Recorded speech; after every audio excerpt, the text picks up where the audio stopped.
Hi again. Here I am on Gabriola Island, which is traditional Penelukut territory. Beautiful place.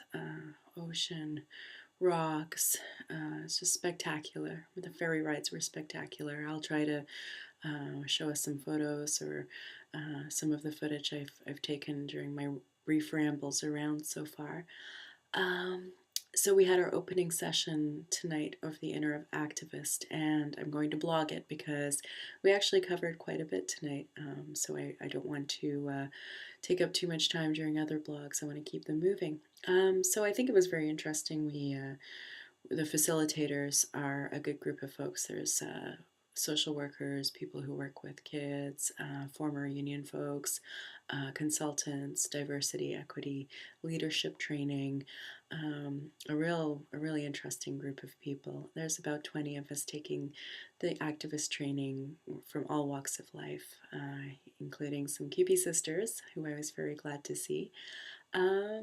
We are here to, as was explained to us, kind of try to learn to see ourselves a little more clearly in order to map those power relations, um, be more aware of them, and which will help us with our resilience, our effectiveness as activists. And one of the things that was explained to us during our opening session was that we were going to invite intentions, and which I liked that.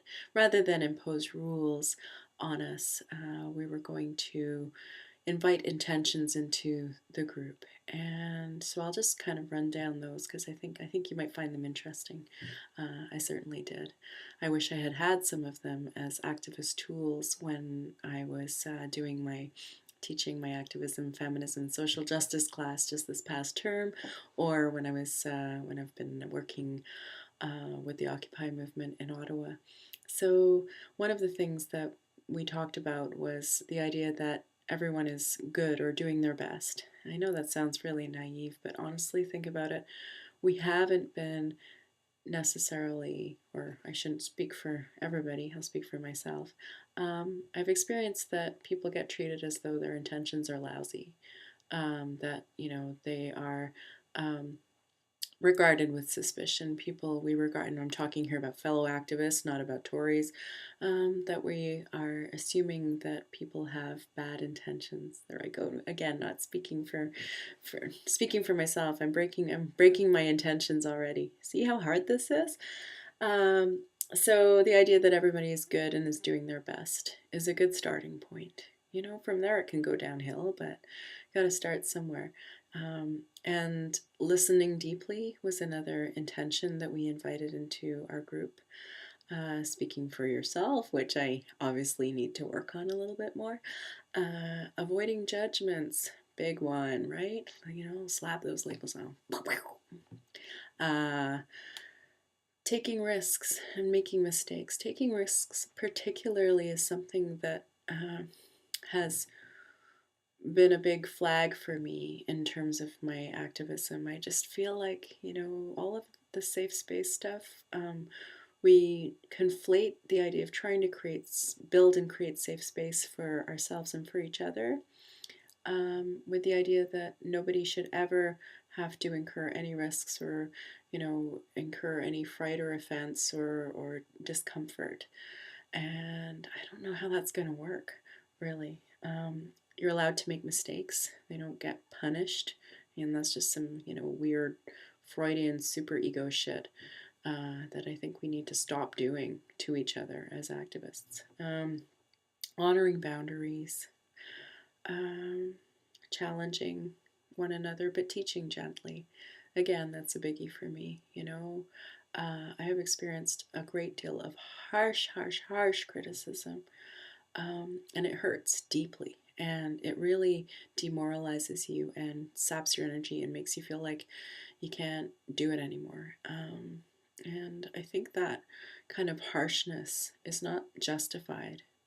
Um, if we have something to teach, we need to teach it gently, because even refusing to teach somebody something is kind of teaching them something, isn't it? Anyway, more on that probably later. Confidentiality, obviously, all emotions welcome. I think I already mentioned that, including discomfort, because when you're out of your comfort zone, you're learning. And to accept the idea that you're not going to necessarily get closure, that things don't get sewn up into neat little packages and wrapped up, that opposites can be embraced. And we're being trained to watch for those moments of resistance, or for pausing, or for discomfort, those moments where we're kind of, rejecting a particular identity or something about ourselves. So I've already found this inner work somewhat tough to do. We were encouraged to share stories, and I, after a particularly courageous story that I thought was really moving, I was inspired to think about my own work as a feminist and where that comes from, and make that connection with, internalized racism and colonialism, growing up as half Pakistani in a little English village, and not liking a lot of what I saw in myself, and rejecting that, and therefore getting into some personal experiences that later on fueled my feminism and my perception of oppression as a woman, sexism, abuse, and so on. Um, there were a few very good suggestions coming from folks in the circle too, when we had the chance to have input, as well as tell our stories and introduce ourselves.